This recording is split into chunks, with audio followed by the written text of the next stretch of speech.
Bismillahirrahmanirrahim. Assalamualaikum warahmatullahi wabarakatuh. Oke, jadi pada kesempatan kali ini saya akan mereview materi rekayasa perangkat lunak, yaitu tentang analisis modeling. Namun sebelumnya perkenalkan, nama saya Supardi dengan NIM 1965 0043 dari kelas B. Oke, langsung saja kita ke pembahasan materinya.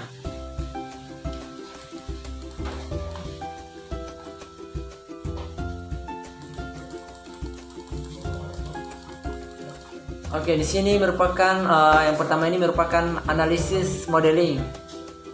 Oke, jadi analisis modeling ini yang pertama itu model analisis. Ini merupakan representasi teknis dari sebuah sistem. Kemudian menggunakan kombinasi teks dan diagram untuk merepresentasikan kebutuhan software, data, software seperti data, fungsi, dan tingkah laku dalam bentuk yang dapat dipahami. Kemudian membantu mempermudah untuk menemukan kebutuhan-kebutuhan yang tidak konsisten dan kebutuhan-kebutuhan yang belum terdefinisi. Nah, selanjutnya menggunakan dua pendekatan secara umum, yaitu pendekatan terstruktur dan pendekatan berorientasi objek. Oke, selanjutnya kita beralih ke tujuan model analisis. Yang pertama, untuk menggambarkan apa yang dibutuhkan oleh customer. Yang kedua, untuk menentukan dasar bagi pembuatan desain perangkat lunak. Nah, yang terakhir, untuk membatasi serangkaian persyaratan yang dapat divalidasi. Maksud saya divalidasi sebegitu perangkat lunak dibangun. Oke, kemudian model analisis pendekatan terstruktur. Nah, jadi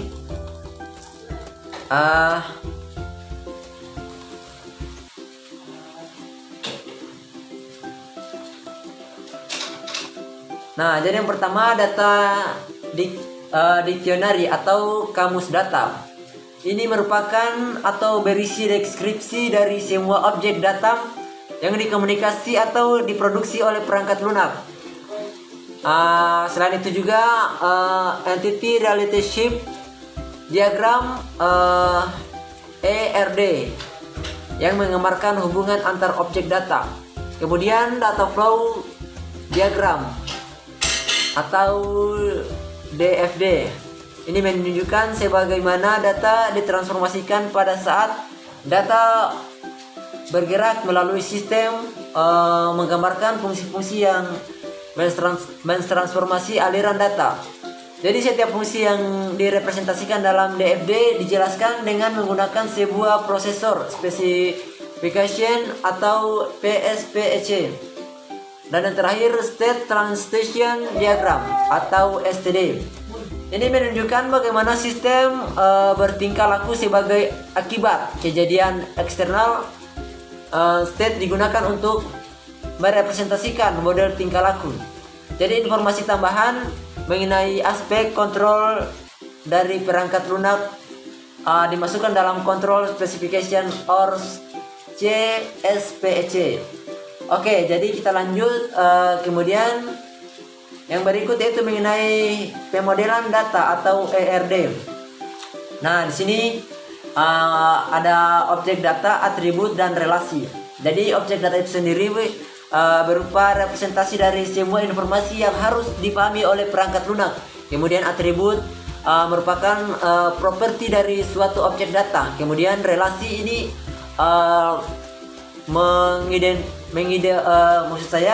mengindikasikan bagaimana objek data dihubungkan dengan objek data yang lain. Nah, jadi untuk yang berikutnya itu pemodelan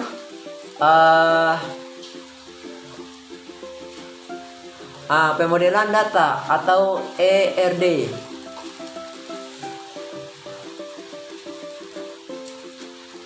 Nah, jadi ini merupakan Cardinality. Ini merupakan pengembaraan jumlah entity yang dapat dihubungkan dengan entity lain melalui relasi. Kemudian pemodelan fungsional dan aliran informasi atau DFD.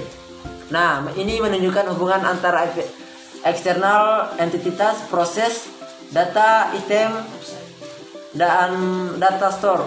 Kemudian DFD tidak menunjukkan prosedur secara detail, tetapi hanya aliran data melalui perangkat lunak. Kemudian yang berikut yaitu DFD dapat direpresentasikan ke level-level berikutnya yang merepresentasikan aliran informasi dengan lebih detail. Nah, selanjutnya DFD level 0 disebut juga diagram konteks yang merepresentasikan seluruh elemen sistem.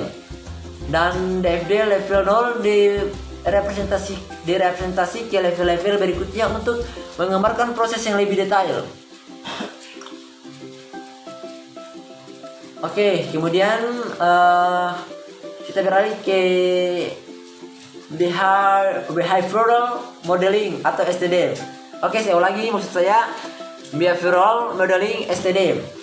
Ini yang pertama, state transformation digital atau STD merepresentasikan tingkah laku dari suatu sistem dengan menggambarkan keadaan state dan kejadian yang menyebabkan sistem mengubah keadaan. Selanjutnya yaitu STD. Ini mengidentifikasi aksi atau seperti aktivisi proses yang diambil sebagai konsekuensi terhadap event tertentu. Oke, jadi diagram selanjutnya kita beralih ke diagram RD. Ini merupakan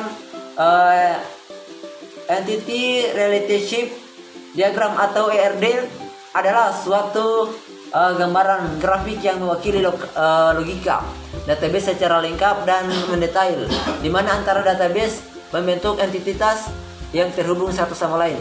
Jadi kita bisa lihat pada gambar di sini. Ini merupakan gambar dari diagram ERD. Jadi rangkaiannya seperti ini. Jadi ini seperti contoh, ini ada anggota, pinjam, buku, dan pembayaran, kemudian denda. Jadi ini ada susunan-susunan dalam bentuk diagram ERD. Jadi kita bisa lihat pada contoh gambar yang ada di sini. Oke, selanjutnya kita beralih lagi ke diagram DFD.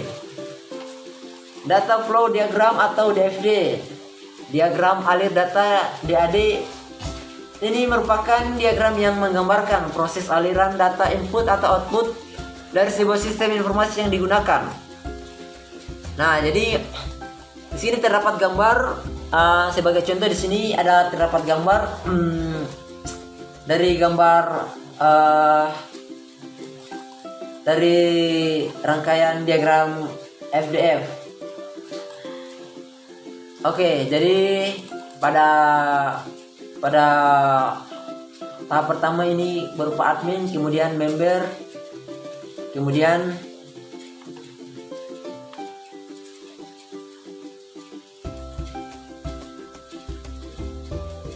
jadi kemudian diagram rinciannya ini seperti ini ya. Oke, kita lanjut.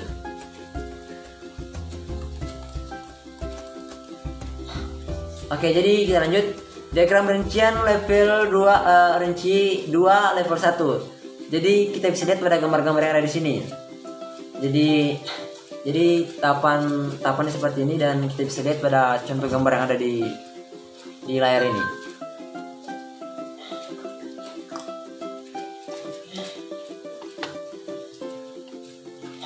Oke, jadi saya rasa cukup sekian dari saya. Apabila ada kekurangan mohon dimaafkan. Saya akhiri dengan ucapan wabillahi taufiq wal hidayah. Wassalamualaikum warahmatullahi wabarakatuh.